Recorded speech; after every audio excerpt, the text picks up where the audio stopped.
Hello students, welcome back to my channel. Hope you liked our video in which we covered Unit 1 of Legal Studies. So आज की video में हम cover करेंगे Unit 2 जिसका पहला part deal करता है लॉ ऑफ प्रॉपर्टी पे. सो आइए let us begin the video. जो ये टर्म प्रॉपर्टी है it is of two types. एक होती है movable property and the other is immovable property. अब मूवेबल प्रॉपर्टी वो प्रॉपर्टी होती है जिसको हम एक जगह से दूसरी जगह ट्रांसफ़र कर सकते हैं. So any property which can be transferred from one place to the other place. For example, your car, bicycle, any vehicle or any chair, table, mobile phone, all these things will be covered into movable property. और ये इस movable property का transfer govern करता है Sales of Goods Act. Whereas immovable property ऐसी property होती है जो attached होती है अर्थ को permanently एंड इस प्रॉपर्टी को हम एक प्लेस से दूसरी प्लेस ट्रांसफ़र नहीं कर सकते हैं. Example, the buildings, the trees, these properties are permanently fixed to the earth and we cannot transfer a tree from one place to other or any building from one place to another, right? and ये govern and transfer of immovable property governed होती है transfer of property act पे, जो basically हमारा आज का chapter deal करेगा. सो transfer of property act में कोई भी एग्जैक्ट डेफिनेशन नहीं गिवन है इमूवेबल प्रॉपर्टी की. Immovable property is not defined in this act and ये एक्ट बहुत ही जनरल डेफिनेशन प्रॉपर्टी की लेके चलता है एंड वेरी प्रॉपर डेफिनेशन हमें नहीं गिवन है. देयरफॉर हम ये मान सकते हैं कि immovable property means anything which is attach to earth. ये मैंने आपको बताया, कोई भी ऐसी चीज़ जो परमानेंटली अर्थ को अटैच होती है plus that cannot be transferred from one place to another. So anything जो permanently अर्थ को अटैच है एंड हम जिसको एक प्लेस से दूसरी जगह ट्रांसफ़र नहीं कर सकते हैं उसे हम मानते हैं इमूवेबल प्रॉपर्टी. नाउ इस एक्ट में हमें एग्जैक्ट डेफिनेशन तो नहीं गिवन है बट इस एक्ट का एक बहुत ही इंपॉर्टेंट सेक्शन है दैट इज़ सेक्शन 3. ये सेक्शन हमें ये बताता है कि इमूवेबल प्रॉपर्टी में which things will not be included, जो है standing timber, growing crops and the grass. Now आप ये सोच रहे होंगे कि ये तीनों चीज़ें ही परमानेंटली अर्थ से अटैच होती हैं, देन वाई हम इसे इमूवेबल प्रॉपर्टी में कंसिडर नहीं करते हैं. नाउ इसका आंसर है कि स्टैंडिंग टिम्बर, ग्रोइंग क्रॉप्स और ग्रास को ग्रो करने का इंटेंशन हमारा होता है उसे कट करना एंड कमर्शियल पर्पसेस के लिए यूज़ करना. फॉर एग्ज़ाम्पल टिम्बर देखा जाए तो एक timber basically means would of the tree and ये कमर्शियल पर्पसेस के लिए सेल आउट होती है मार्केट में, इससे फर्नीचर बनता है. क्रॉप्स परमानेंटली अटैच तो होते हैं बट क्रॉप्स को हम क्यों ग्रो करते हैं? सो दैट हम उन्हें कट कर सकें एंड देन अपने हाउस होल्ड पर्पसेस के लिए यूज़ कर सकें. And then similarly grass. So इन तीनों चीज़ों में अगर आप देखें, इनको ग्रो करने का इंटेंशन होता है, इन्हें यूज़ करना, इन्हें कट करना and that is why even though ये अटैच्ड होती हैं अर्थ को, ये इमूवेबल प्रॉपर्टी में कंसिडर नहीं होती हैं. और इसका एक बहुत ही अच्छा केस है Shantabai versus state of Bombay. इस केस में बताया गया था कि अगर तो हमारा इंटेंशन एक ट्री से फ्रूट्स लेने का है, सिर्फ उसके फ्रूट्स को यूज़ करने का है, तो उस ट्री को हम मानेंगे इमूवेबल प्रॉपर्टी. बट अगर हमारा इंटेंशन उस ट्री को कट करने का, उसकी वुड कट करके उसकी वुड को यूज़ करने का है, तब उस ट्री को हम मानेंगे मूवेबल प्रॉपर्टी. सो इस केस से आप समझ सकते हैं कि ये डिपेंड करता है इंटेंशन पे. हमारा एक इंटेंशन क्या है ट्री को यूज़ करने का. अगर इंटेंशन है कि हमें सिर्फ फ्रूट्स लेने हैं, it will B immovable property. और अगर हमारा इंटेंशन है कि नहीं, हमें उस ट्री को कट करके उसकी वुड यूज़ करनी है, it will be movable property.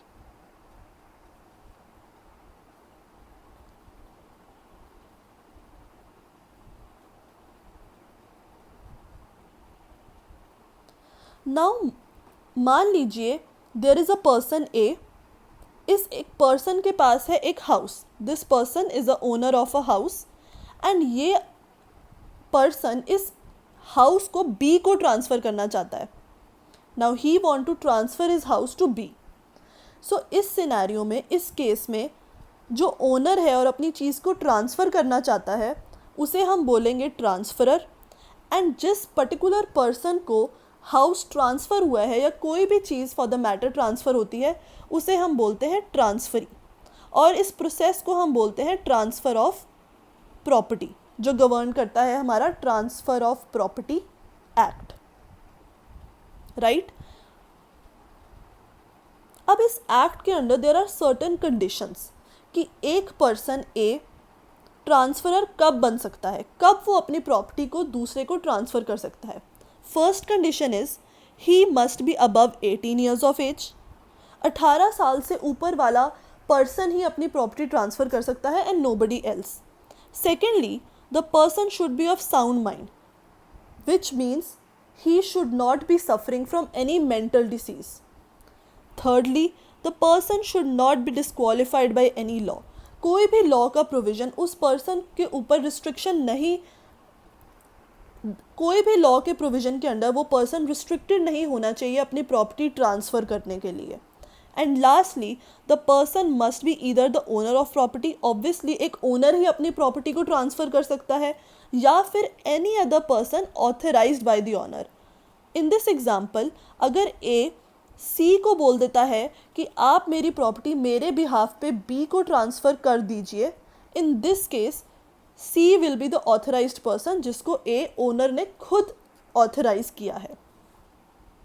सो ये हमारे हो गए कंडीशंस कि ट्रांसफरर किन किन केसेस में व्हाट आर द कंडीशंस। अब आ जाइए प्रॉपर्टी ट्रांसफ़र कैसे होती है।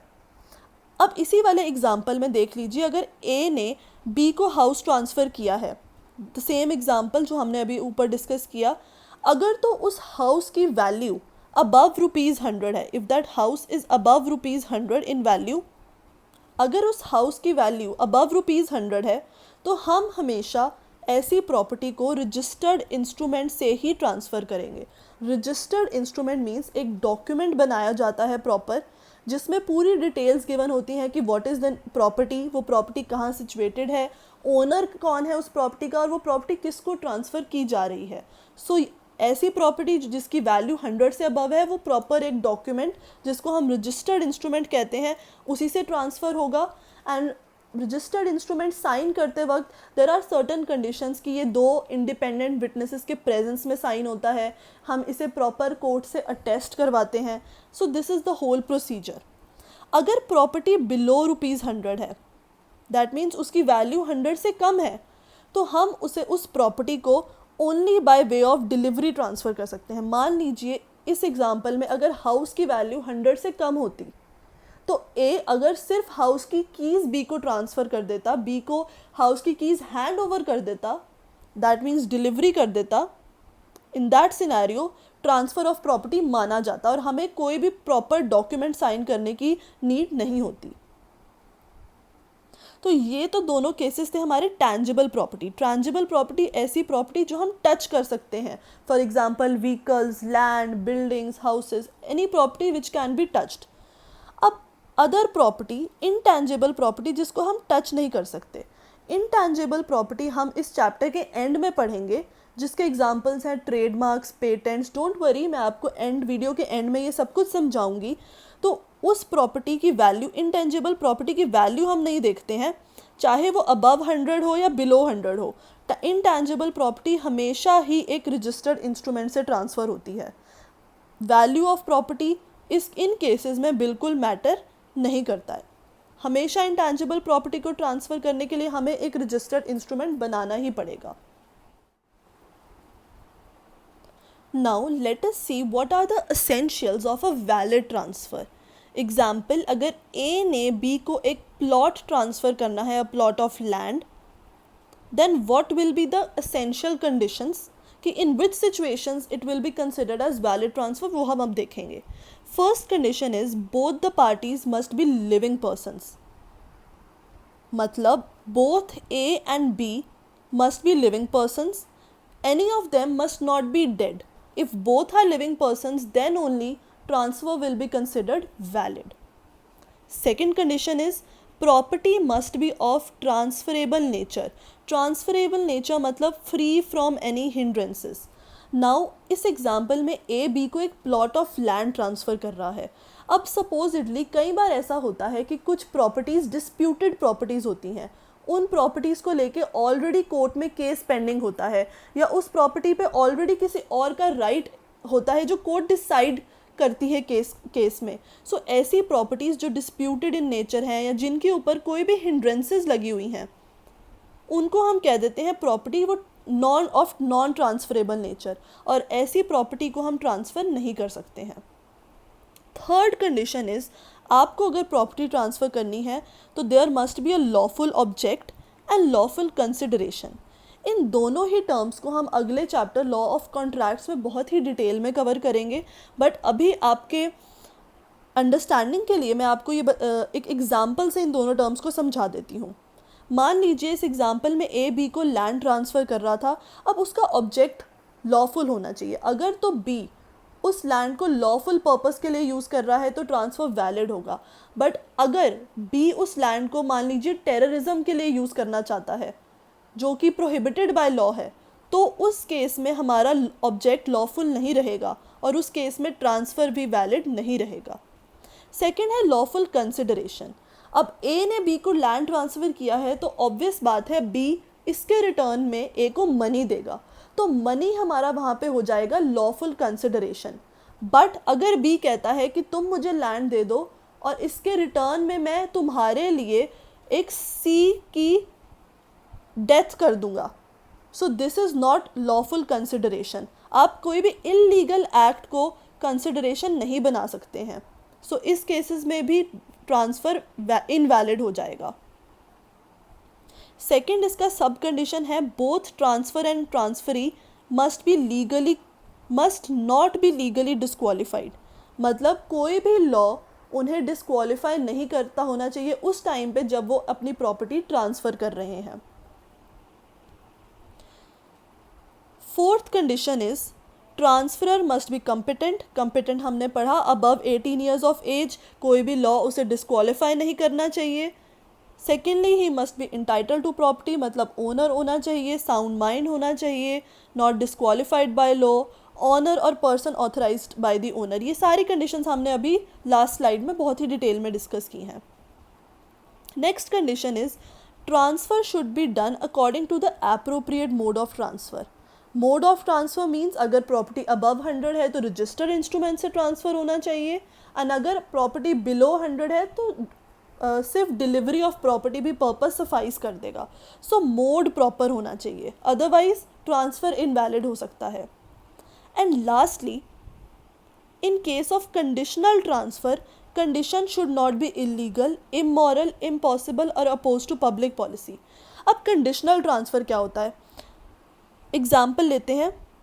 ए ने बी को कहा कि अगर तुम अपने कॉलेज के एग्ज़ामिनेशंस में अबव 90% मार्क्स स्कोर करोगे तभी मैं अपना हाउस तुम्हारे नाम पर करूँगा, तभी मैं अपना हाउस तुम्हें ट्रांसफ़र करूँगा। सो इन केसेस, इस केस में ए ने बी पे कंडीशन लगा दी है कि अगर बी कंडीशन फुलफ़िल करेगा तभी उसको प्रॉपर्टी ट्रांसफ़र होगी। तो ऐसी ट्रांसफ़र्स जहाँ पे कंडीशन लग जाती है उन्हें हम कहते हैं कंडीशनल ट्रांसफ़र। यहाँ कंडीशन थी अबव 90% मार्क्स लाना, तो ये कंडीशन ना ही इलीगल थी, ना इमोरल थी, इम्पॉसिबल भी नहीं थी और अपोज टू पब्लिक पॉलिसी भी नहीं थी। तो ऐसी कंडीशन जो इस कैटेगरी में नहीं फॉल करेगी वही वैलिड होगी और ऐसा ट्रांसफ़र ही वैलिड माना जाएगा। अब हमारा नेक्स्ट कॉन्सेप्ट है डॉक्ट्रिन ऑफ इलेक्शन, जो कि कवर्ड है section 35 of the transfer of property act. Let us take an example इस डॉक्ट्रिन को ईजिली एक्सप्लेन कर देगा। Now A is the owner of a house and a garden. अब इस एग्जाम्पल में house is very newly constructed and बहुत ही अच्छी कंडीशन में है, वेयर एज गार्डन उतनी अच्छी कंडीशन में नहीं है एंड बी को बहुत ही ज़्यादा मनी स्पेंड करना पड़ेगा उस गार्डन को अच्छी कंडीशन में लाने के लिए। अब इस डॉक्ट्रिन क्या कहता है? ये डॉक्ट्रिन ये बात कहता है कि बी को इस ट्रांसफ़र में या तो दोनों चीज़ें एक्सेप्ट करनी पड़ेंगी, हाउस एंड गार्डन बोथ, या फिर उसे दोनों ही रिजेक्ट करनी पड़ेंगी। ये डॉक्ट्रिन ये कहता है कि बी ये नहीं कर सकता कि वो सिर्फ हाउस एक्सेप्ट कर ले और गार्डन को छोड़ दे, ऑब्वियसली बी के माइंड में आएगा कि गार्डन की कंडीशन इतनी अच्छी नहीं है तो मैं गार्डन को नहीं लेता हूँ, और हाउस की कंडीशन बहुत अच्छी है तो मैं सिर्फ हाउस को एक्सेप्ट कर लेता हूँ। बट ये डॉक्ट्रिन ये बात कहती है कि अगर बी को एक्सेप्ट करना है तो दोनों चीज़ें एक्सेप्ट करनी पड़ेंगी या फिर दोनों को ही रिजेक्ट करना पड़ेगा। यही बात ये डॉक्ट्रिन कहती है कि a party to the transfer, a party मतलब यहाँ पे बी की बात हो रही है, to the transfer can not accept as well as reject in a single transaction. मतलब इस ट्रांजेक्शन में बी एक्सेप्टेंस ऑफ हाउस और रिजेक्ट करना गार्डन को दोनों एक ही ट्रांजेक्शन में नहीं कर सकता है, उसे या तो दोनों एक्सेप्ट करनी पड़ेंगी या दोनों ही रिजेक्ट करनी पड़ेंगी। दूसरी वर्डिंग्स में अगर समझे तो while claiming the advantage of an instrument the burden of the instrument must also भी एक्सेप्टेड। अगर बी हाउस जो यहाँ पे एडवांटेज है एक्सेप्ट कर रहा है तो उसे गार्डन जो कि एक बर्डन है वो भी एक्सेप्ट करना पड़ेगा। If a person to the transfer gets two selections, a benefit and a burden, जैसा कि यहाँ बी के सामने था a house and a garden, benefit and a burden, then he has to accept either both और none. He cannot accept the benefit, वो ये नहीं कर सकता कि वो खाली बेनिफिट एक्सेप्ट कर ले और बर्डन को रिजेक्ट कर दे एक ही ट्रांजैक्शन में। ये इस डॉक्ट्रिन के कहने का मतलब है। Our next topic is doctrine of lispendence and it is covered under section 52 of Transfer of Property Act. इस डॉक्ट्रिन का एक बहुत ही फेमस लाइन है अट लाइट पेंडिट निहिल इनोविटोर, जिसका जनरल मीनिंग है nothing new should be introduced in a pending litigation. Don't worry, let us take an example जिससे आपको ये डॉक्ट्रिन बहुत ही ईजिली समझ में आएगी। Now A and B are two persons, उनके बीच में एक डिस्प्यूट चल रहा है रिगार्डिंग अ लैंड डी। अब इस डिस्प्यूट में मेन बात ये है कि ए कह रहा है कि इस प्रॉपर्टी का ओनर मैं हूँ, and on the other hand B is also claiming कि नहीं, इस प्रॉपर्टी का ओनर मैं हूँ। So this is a disputed property. इस प्रॉपर्टी के रिगार्डिंग केस पेंडिंग है कोर्ट में and court is yet to decide कि इस पे किसका राइट है इस प्रॉपर्टी में। तो अब ये डॉक्ट्रिन ऑफ लिस्पेंडेंस ये बात कहती है कि ऐसी कोई भी डिस्प्यूटेड प्रॉपर्टी जिसके ओनरशिप को लेके अभी भी कोर्ट में केस पेंडिंग है, वैसी प्रॉपर्टी किसी भी और थर्ड पार्टी को ट्रांसफ़र नहीं की जा सकती। लाइक इन दिस एग्जांपल, अगर ये प्रॉपर्टी बी चाहे कि मैं सी को ट्रांसफ़र कर देता हूँ तो ऐसा ट्रांसफ़र नहीं हो सकता and it will be a invalid transfer. B भी ऐसी प्रॉपर्टी सी को ट्रांसफ़र नहीं कर सकता एंड ए भी किसी और थर्ड पार्टी को ऐसा कोई ट्रांसफ़र नहीं कर सकता जब तक केस पेंडिंग है कोर्ट में। सो यही ये बात कहता है कि व्हेन एनी सूट और litigation is pending on a immovable property then that property can not be transferred, कि अगर केस पेंडिंग है कोर्ट में तो हम ऐसी प्रॉपर्टी को ट्रांसफ़र नहीं कर सकते हैं। अब जनरली ये कंडीशंस यहाँ पे स्टेटेड हैं। ये कंडीशंस हमें बताती हैं कि ये डॉक्ट्रिन कब पिक्चर में आएगी, कौन सा सिनेरियो बनेगा जब ये डॉक्ट्रिन लगेगी। Firstly, a suit involving immovable property should be pending. एक सूट कोर्ट में पेंडिंग होना चाहिए regarding a property. Right to immovable property should be in question. Like in this example, right to ownership question में था कि ये प्रॉपर्टी किसकी एक्चुअल राइट है। And thirdly, the property in litigation should be transferred. Now अगर वो property किसी थर्ड पार्टी को ट्रांसफ़र कर दी गई, अगर ये कंडीशन फुलफिल हो गई, तब इस डॉक्ट्रिन की एप्लीकेशन पिक्चर में आती है। And the transferred property should affect the rights of other person to the transfer. Actually ये दोनों कंडीशंस वो हैं कि अगर ये दो कंडीशंस हो गई तब ये डॉक्ट्रिन पिक्चर में आती है, और ये डॉक्ट्रिन कहती है कि अगर ये ट्रांसफ़र ऐसा हुआ है तो वो ट्रांसफ़र वॉइड है, इनवैलिड है और नहीं माना जाएगा। So this is doctrine of lispendence.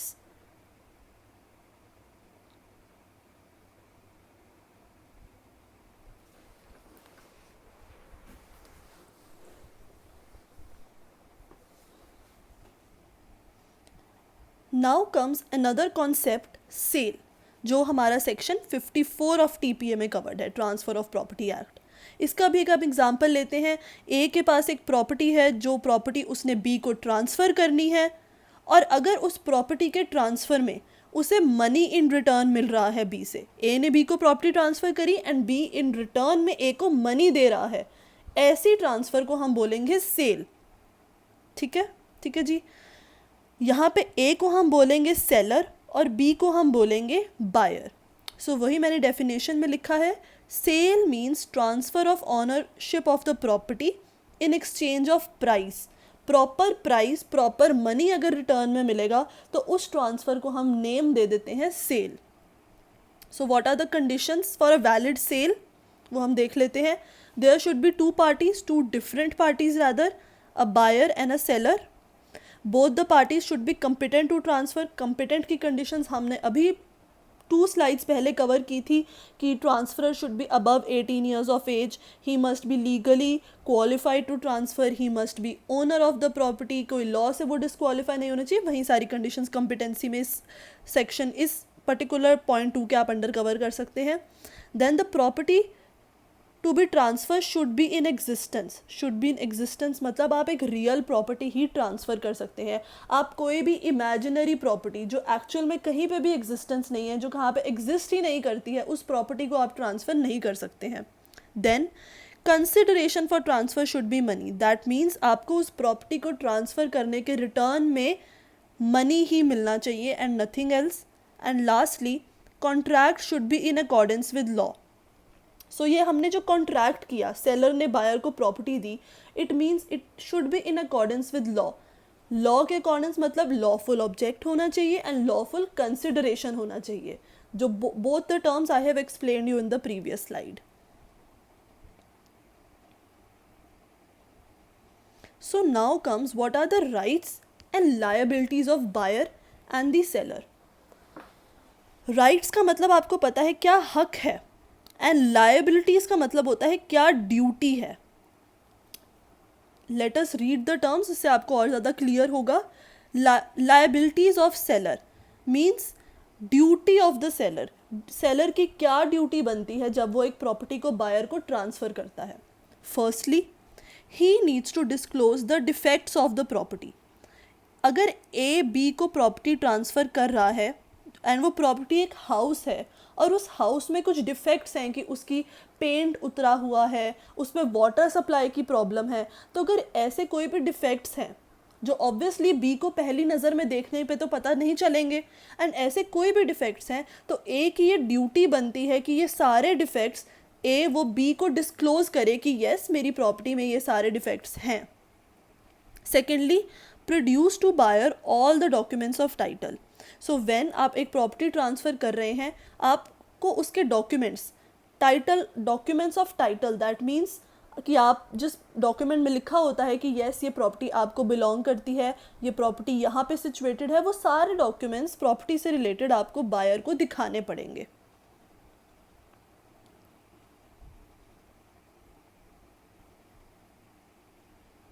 Next, answer all the questions put to him.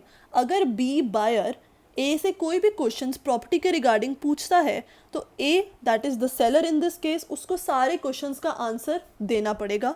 Then take care and preserve the property and the documents between the date of contract and the delivery of the property. So जिस date पे आपका contract sign हो गया है कि yes ये property ए ने B को ट्रांसफ़र कर दी है, उस डेट से लेकर डेट ऑफ डिलीवरी, जब तक एक्चुअल वो प्रॉपर्टी ए ने बी को हैंड ओवर नहीं करी है, तब तक उस प्रॉपर्टी का टेक केयर करना, उसको प्रिजर्व करके रखना एंड डॉक्यूमेंट्स को सही तरह से रखने की ड्यूटी सेलर की होती है। Then next point is bear all public charges and rent with regard to property. जब तक वो प्रॉपर्टी सोल्ड आउट नहीं हुई है, उस प्रॉपर्टी में जितने भी टैक्सेस लग रहे हैं, जितना भी रेंट लग रहा है, जितने भी पब्लिक चार्जेस हैं, वो सेलर की ही ड्यूटी है कि वही पे करेगा। सेल से पहले तक के सारे टैक्सेस, रेंट्स और पब्लिक ड्यूटी सेलर को पे करने होते हैं। And lastly to give buyer the possession of the property. So अगर प्रॉपर्टी का सेल हो गया है तो ऑब्वियसली नेक्स्ट स्टेप होगा कि सेलर को बायर को उस प्रॉपर्टी का पोजेशन देना होगा। Then comes the rights of seller. First right is collect the rents and property till ownership passes to the buyer. Which means अगर उस प्रॉपर्टी से कोई भी बेनिफिट डराइव हो रहा है सेलर को, रेंट्स आ रहे हैं, कोई भी प्रॉफिट्स आ रहे हैं, तो जब तक सेल नहीं होती तब तक उन सारे प्रॉफिट्स एंड रेंट्स पे किसका राइट होगा? सेलर का. And then when next point is when ownership has passed on to the buyer from the seller before payment of money in full, claim the amount from buyer that is due to him. इसका simply ये मतलब है, कई बार ऐसा होता है buyer half amount देता है eight the time of making the contract and बोलता है कि बाकी का अमाउंट जब डिलीवरी ऑफ द प्रॉपर्टी होगी मैं तब दूंगा. तो अगर delivery of the property seller कर रहा है तो उसका ये राइट है कि वो बायर से अपने बाकी के रेस्ट अमाउंट, बचा हुआ अमाउंट क्लेम कर सकता है, मांग सकता है. Then is liability of buyer, कि बायर की क्या ड्यूटी बनती है during the sale. First point ये कहता है कि बायर को सारे फैक्ट्स डिस्क्लोज करने हैं सेलर को, जिससे सेलर की प्रॉपर्टी की वैल्यू इंक्रीज हो सकती है. एग्जाम्पल ले लीजिए, ए अपना हाउस बी को ट्रांसफ़र कर रहा था और ए को ये बात नहीं पता थी कि उसके गार्डन में, हाउस के गार्डन में एक गोल्ड माइन है. अब ये बात बी को पता थी पर, and that is why B उस प्रॉपर्टी को ए से लेना चाहता था. अब ये पॉइंट ये कहता है कि बायर की ड्यूटी बनती है सेलर को ये वो सारे फैक्ट्स बताना, वो सारे फैक्ट्स डिस्क्लोज करना, जिसको जानने से सेलर की प्रॉपर्टी की वैल्यू बढ़ सकती है. तो बी को ए को बताना पड़ेगा कि यस, आपका लैंड मैं इसलिए परचेज कर रहा हूँ क्योंकि आपके लैंड में ऐसी कोई चीज़ है जिससे आपके लैंड की वैल्यू इंक्रीज हो सकती है. Secondly, pay to seller purchase money at the time of completing the sale, मतलब बायर की ड्यूटी है वो पूरा का पूरा मनी सेलर को दे प्रॉपर्टी लेने से पहले. Thirdly, bear any loss that arises from destruction, injury, decrease in value of the property afterwards the ownership has passed.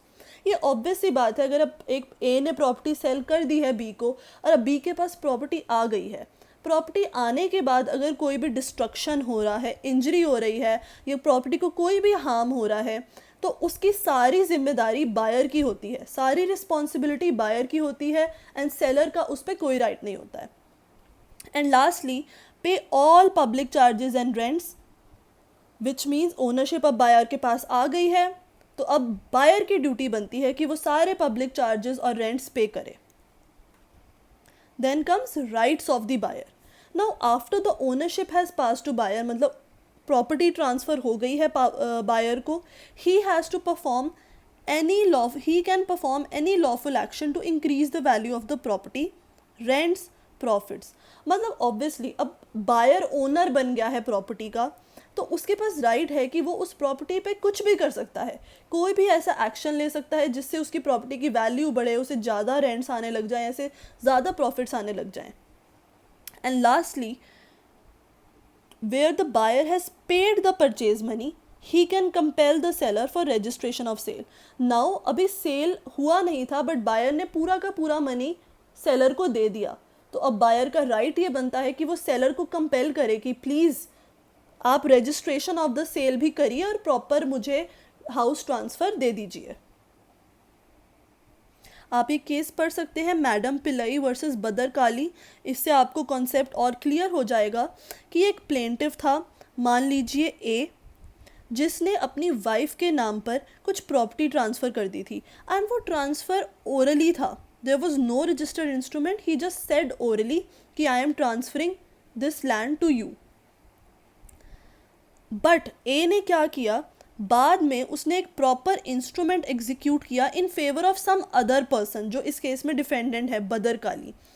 पहले उसने ओरली अपनी वाइफ को property they the orally, and बाद में उसने प्रॉपर एक इंस्ट्रूमेंट बनाया जिससे उसने डिफेंडेंट को अपनी वो प्रॉपर्टी ट्रांसफ़र कर दी. ठीक है. सो उसकी वाइफ ने सूट फाइल कर दिया कि ये सब्सिक्वेंट सेल जो डिफेंडेंट को की गई है वो वैलिड ही नहीं है, और कोर्ट ने भी यही हेल्ड किया कि ओरल ट्रांसफ़र से भी वाइफ को राइट मिल गया था उस प्रॉपर्टी का, एंड जो बाद वाली सेल है वो वैलिड नहीं है. Our next concept is lease. Lease का मतलब होता है transfer of right to enjoy the property. इसमें ओनरशिप ऑफ प्रॉपर्टी ट्रांसफ़र नहीं होती है, हम just right to enjoy transfer करते हैं, and that is also for the very specific period in consideration of price. Now A के पास एक प्रॉपर्टी है, उसने वो प्रॉपर्टी बी को ट्रांसफ़र करी बट ओनली फॉर 3 ईयर्स, और बोला कि आप बी को हर मंथ ए को 50,000 देने पड़ेंगे उस प्रॉपर्टी को इंजॉय करने के लिए। सो इन दिस केस ए हो जाएगा लेसर, बी हो जाएगा लेसी, और अगर बी चाहे तो वो फर्दर उस प्रॉपर्टी को किसी और थर्ड पार्टी को ट्रांसफ़र कर सकता है लिमिटेड पीरियड के लिए इंजॉय करने के लिए। In that scenario that third party बन जाएगी सब लेसी। सो लीज में भी like sale rights and liabilities होते हैं लेसर और लेसी के। Let us cover them. Firstly हम आ जाते हैं what are the rights and liabilities of a lessor. That means जिसने अपनी प्रॉपर्टी दूसरी पार्टी को ट्रांसफ़र करी है for a limited period of time just to enjoy, that is use करने के लिए इन कंसिडरेशन ऑफ मनी। उसका पहला राइट ये बनता है, उसकी पहली लाइबिलिटी ये बनती है कि उसे डिस्क्लोज़ करने हैं डिफेक्ट्स। जैसे कि हमने सेल में भी पढ़ा था कि लेसर को अपनी प्रॉपर्टी ट्रांसफ़र करते टाइम जितने भी उसकी प्रॉपर्टी में डिफेक्ट्स हैं वो लेसी को बताने पड़ेंगे। Secondly, give possession of the property to lessee. अगर उनके बीच में कॉन्ट्रैक्ट हो गया है लीज का तो ऑब्वियसली लेसर को अपनी प्रॉपर्टी हैंड ओवर करनी पड़ेगी, लेसर को अपनी प्रॉपर्टी हैंड ओवर करनी पड़ेगी लेसी को। And lastly, the lessor shall let out property for lease to lessee and make sure lessee enjoys the property without any interruption। जब लेसर अपनी प्रॉपर्टी लेसी को दे देगा, ही नीड्स टू इंश्योर कि लेसी को कोई भी इंटरप्शन नहीं हो रही है राइट टू इंजॉयमेंट में, उसे किसी भी तरह की प्रॉब्लम नहीं आ रही है लेसी को। Then comes rights and liabilities of lessee, जिसमें फर्स्ट है if any addition is made to the lease property during the lease period then addition can be compromised in lease। like A ने B को अपनी property transfer की थी limited period के लिए enjoy करने के लिए, and during the time B के पास जो प्रॉपर्टी थी उस प्रॉपर्टी में B ने कुछ एडिशंस कर दिए जिससे उस प्रॉपर्टी की वैल्यू बढ़ गई। एग्जाम्पल, A ने अपना लैंड B को दिया था फार्मिंग के लिए एंड B ने उस लैंड पे बहुत सारे ट्रीज़ लगा दिए एंड वो ट्रीज़ से उस ए के लैंड की प्रॉपर्टी की वैल्यू बहुत ज़्यादा बढ़ गई। अब ए को तो बेनिफिट हुआ है बी के ट्रीज़ लगाने से, पर बी तो वो प्रॉपर्टी सिर्फ मान लीजिए 2 ईयर्स या 3 ईयर्स के लिए इंजॉय कर रहा है according to the lease period. अब जो बेनिफिट ए को हुआ है, ये पॉइंट ये कहता है कि बी उस बेनिफिट को एडजस्ट कर सकता है अपने लीज अमाउंट में। लाइक बी अगर 50,000 दे रहा था ए को लीज प्रॉपर्टी यूज़ करने के लिए, तो अब वो एडजस्टमेंट कर सकता है कि मैं आपको 30,000 या 40,000 दूंगा क्योंकि ऑब्वियसली मेरे एडिशन से आपके लैंड पे बेनिफिट हुआ है, आपको प्रॉफिट हुआ है, इसलिए मैं अपने लीज अमाउंट में से आपको कुछ कम अमाउंट देना चाहूँगा। क्लियर?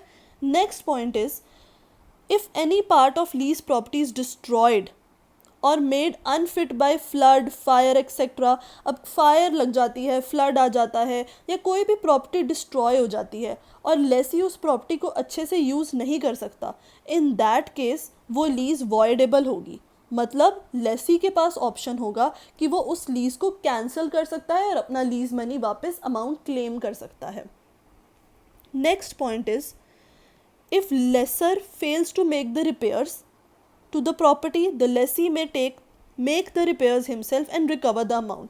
मान लीजिए कुछ प्रॉपर्टी में डिफेक्ट्स आए हैं, अब ड्यूटी तो लेसर की ही बनती है ना कि वो प्रॉपर्टी प्रॉपर कंडीशन में रखे एंड तब लेसी को दे।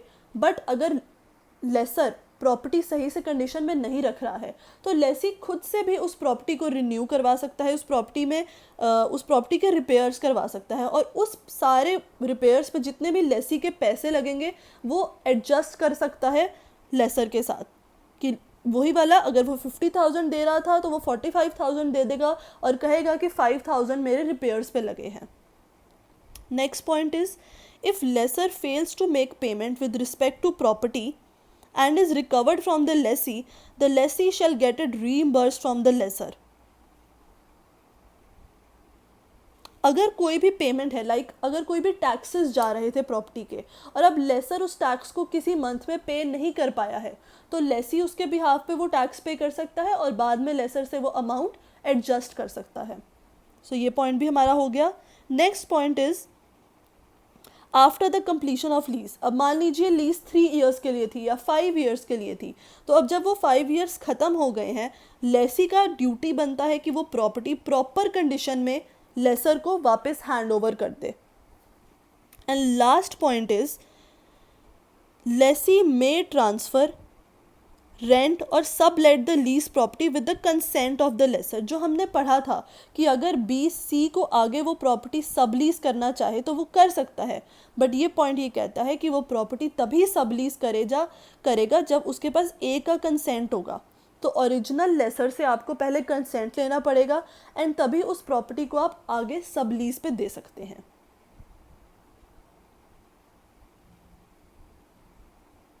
Next point, disclose the lessor any fact that lies in the property that will increase the value of property. वही अगर लेसी के नोन में ऐसा कोई भी फैक्ट है जिससे प्रॉपर्टी की वैल्यू इंक्रीज हो सकती है और वो पॉइंट लेसर को नहीं पता था, तो लेसी की ड्यूटी है कि वो बात लेसर को बताए कि आपकी प्रॉपर्टी में ऐसी कोई चीज़ है जिससे आपकी वैल्यू इंक्रीज हो सकती है. नेक्स्ट इज लेसी को रेंट पे करना है प्रॉपर टाइम में, वो डिले नहीं कर सकता. Then lessee is bound to keep the property in good condition. He cannot destroy the property or destruct the property. उसकी ड्यूटी है कि वो प्रॉपर कंडीशन मेंटेन करके रखे लीज प्रॉपर्टी की. एंड अगर कोई भी डिफेक्ट आता है तो लेसी नोटिस देगा लेसर को उस डिफेक्ट का और lessor is then bound to rectify the defect within 3 months. Then lessee may use the property and its product and must not do anything that is destructive to the property. Lessee किसी भी तरह से damage नहीं करेगा property को. Next point, lessee should not erect any permanent structure in the property without the consent of the lessor. इसको हम example से समझते हैं. ए ने एक लैंड बी को लीज पे दिया. अब बी क्या करता है, ए के कंसेंट के बिना वहाँ पे परमानेंट वेल खड़ा कर देता है. परमानेंट वेल, तो इससे ए की प्रॉपर्टी का तो डैमेज होगा क्योंकि एक परमानेंट स्ट्रक्चर वहाँ पे खड़ा हो गया. तो ये पॉइंट यही कहता है अगर लेसी को ऐसा कोई भी एक्ट करना है जिससे परमानेंटली प्रॉपर्टी का शेप या कंडीशन चेंज हो सकती है, तो वो एक्ट लेसी को करने से पहले लेसर की प्रॉपर परमिशन लेनी होगी. And the last point is lessee is bound to put lessor in possession of the property for determination of lease. Determination of lease मतलब जब लीज खत्म हो जाएगी, लीज का पीरियड खत्म हो जाएगा, तो लेसी को वो प्रॉपर्टी वापस देनी है लेसर को. तो ये थे हमारे पॉइंट्स लीज के ऊपर.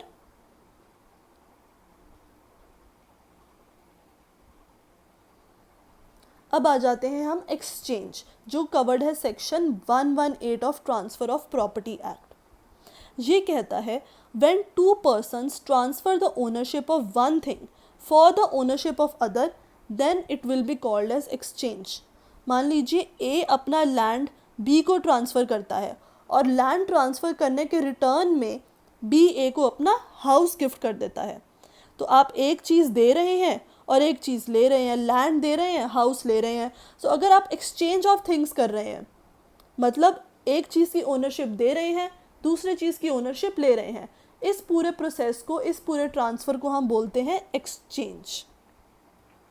और एक्सचेंज में राइट्स एंड लायबिलिटी सेम होती हैं जो कि एक सेल में होती हैं, जो हमने अभी डिस्कस करी.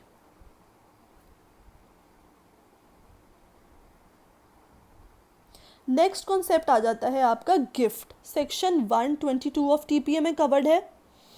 एंड इसके बेसिक पॉइंट्स ये हैं कि एक पर्सन दूसरे पर्सन को प्रॉपर्टी ट्रांसफ़र करता है, पर उस प्रॉपर्टी के ट्रांसफ़र में इन रिटर्न वो कोई भी प्राइस, कोई भी कंसिडरेशन नहीं लेता है. वॉलेंट्री ट्रांसफ़र होता है विदाउट एनी कंसिडरेशन. ए ने बी को कार ट्रांसफ़र करी, तो यहाँ ए बन जाएगा डोनर, बी बन जाएगा डोनी. गिफ्ट के सिनेरियो में इट इज़ अगर वो वॉलंटरी दे रहा है और बी से इन रिटर्न ना ही वो कोई मनी ले रहा है, ना ही कोई भी वो ऐसी दूसरी चीज़ ले रहा है, पूरा अपनी तरफ से वो अपने कंसेंट से वॉलंटरी दे रहा है, उस प्रोसेस को, उस ट्रांसफ़र को हम बोलेंगे गिफ्ट। और एक ये पॉइंट है यहाँ जो आपको ध्यान रखना है कि if a person dies before accepting the gift, gift becomes void. So आप एक लिविंग पर्सन को ही गिफ्ट दे सकते हैं, और अगर वो पर्सन गिफ्ट एक्सेप्ट करने से पहले मर जाता है तो उस केस में वो गिफ्ट वॉइड हो जाएगा।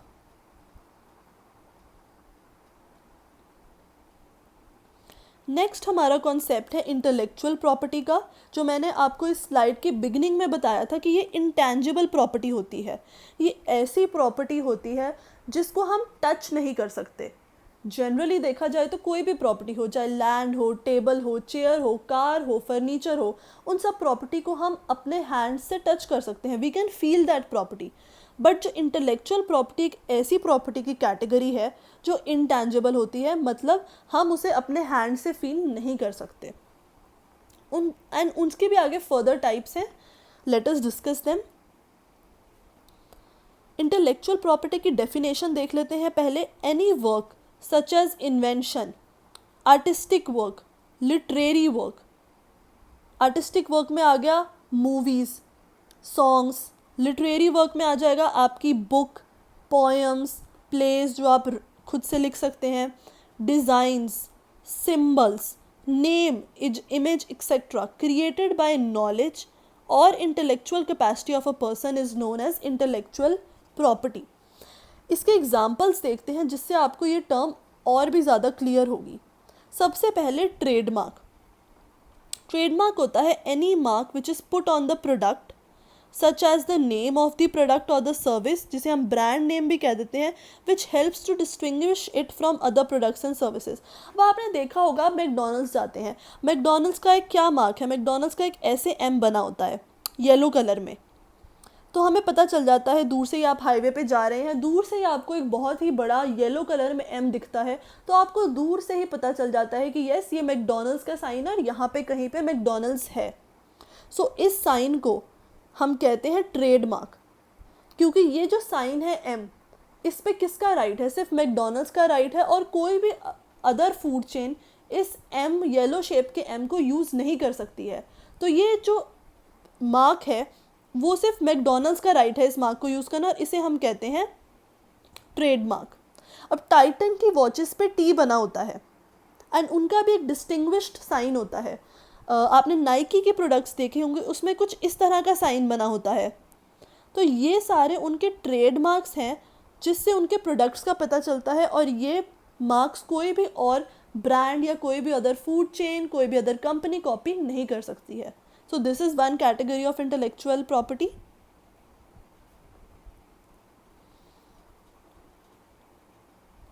Second हमारा आ जाता है patent. Patent means the right granted over invention of a product. When a person makes a new product, he can get a patent. अब पेटेंट लेने के लिए आपको एक इन्वेंशन करनी पड़ती है, और वो इन्वेंशन होनी चाहिए न्यू, ओरिजिनल इन्वेंशन। कोई भी अगर आप ऐसी चीज़ जो पहले एग्जिस्ट नहीं करती थी और आपके इन्वेंशन की वजह से वो चीज़ एग्जिस्टेंस में आई है, तो आप उसके ऊपर पेटेंट क्लेम कर सकते हैं। पेटेंट क्लेम करने का मतलब होता है उस चीज़ को सिर्फ आप ही यूज़ कर सकते हैं, और for a particular time period वो चीज़ कोई और नहीं यूज़ कर सकता। पेटेंट जनरली 20 ईयर्स के लिए ग्रांट होता है। एग्जाम्पल लेते हैं, जब फर्स्ट टाइम किसी भी कंपनी ने, मान लीजिए कंपनी है ए, इन्होंने इन्वेंट किए मोबाइल फ़ोन्स। अब इस कंपनी के इन्वेंशन से पहले मोबाइल फ़ोन्स एग्जिस्टेंस में नहीं थे और सभी लोग टेलीफोन यूज़ करते थे। अब जब ए ने कोई इन्वेंशन करी है, अब ए ने न्यू इन्वेंशन करी है, उन्होंने मोबाइल फ़ोन्स इन्वेंट करे हैं, तो ये एक न्यू और ओरिजिनल इन्वेंशन है। ये एक न्यू और ओरिजिनल इन्वेंशन है, और इस पे वो पेटेंट ले सकते हैं। पेटेंट मतलब वो 20 ईयर्स के लिए वो राइट ले सकते हैं कि सिर्फ वही मोबाइल फ़ोन्स बनाएंगे और कोई और कंपनी उनके मोबाइल फ़ोन्स को कॉपी नहीं कर सकती है। ठीक है, यही मैंने बात लिखी है कि patent owner can decide who can use the product. Then हमारा आ जाता है नेक्स्ट कॉपीराइट। कॉपीराइट मतलब right obtained over the creation of any literary और आर्टिस्टिक वर्क। फॉर एग्ज़ाम्पल, एक ऑथर बुक लिखता है या कोई म्यूजिशियन एक सॉन्ग बनाता है, कोई न्यू अपने ओरिजिनल बीट्स के साथ सॉन्ग बनाता है, एक प्रोड्यूसर एक फिल्म बनाता है, या कोई पेंटर एक न्यू ओरिजिनल पेंटिंग बनाता है, तो वो उस अपने वर्क पे कॉपीराइट क्लेम कर सकते हैं। कॉपीराइट का मतलब होता है कि ऐसा राइट कि उनका वर्क सिर्फ वही यूज़ कर सकते हैं और कोई भी अदर पर्सन उनका वर्क यूज़ नहीं कर सकता है। कॉपीराइट जनरली 60 ईयर्स के लिए मिलता है, life time of the author plus 60 years. एक एग्जाम्पल लेते हैं, ए एक पर्सन है और उसने एक अपनी बुक लिखी है। अब उस बुक का उसके पास ओरिजिनल राइट है, वो कॉपीराइट क्लेम कर सकता है कि जब तक उसकी लाइफ टाइम है और उसके मरने के 60 ईयर्स तक उस बुक को कोई भी अदर पर्सन कॉपी नहीं कर सकता है, और उस बुक के कॉन्सेप्ट को, सेम आइडिया कोई भी कॉपी नहीं कर सकता है। तो इसका मतलब होता है कॉपीराइट। नेक्स्ट आ जाता है हमारा डिज़ाइन। डिज़ाइन मतलब ऐसा कोई भी पिक्टोरियल रिप्रेजेंटेशन जो शेप्स, लाइंस, पैटर्न्स या कलर 3 डायमेंशन में, 2 डायमेंशन में यूज़ करके बना हो। आप देखते हैं एक डिज़ाइन ऑफ अ कार। एक अब कार का एग्जांपल ले लीजिए, जो मारुति की कारें हैं वो एक पर्टिकुलर शेप की होती हैं, होंडाई की जो कारें हैं वो पर्टिकुलर शेप की होती हैं, वेयर एज मर्सिडीज़ जो हैं वो अलग शेप की होती हैं। तो आप देखेंगे कोई भी 2 कंपनीज सिमिलर डिज़ाइन की कार्स नहीं बनाती हैं। दिस इज़ बिकॉज उनके पास अपना राइट होता है कि कोई भी दूसरी कंपनी किसी और कंपनी का डिज़ाइन कॉपी नहीं कर सकती हैं। सो ये होता है डिज़ाइन, जो किसी भी कमर्शियल प्रोडक्ट का शेप, पैटर्न डिसाइड करता है। And lastly we have geographical indications.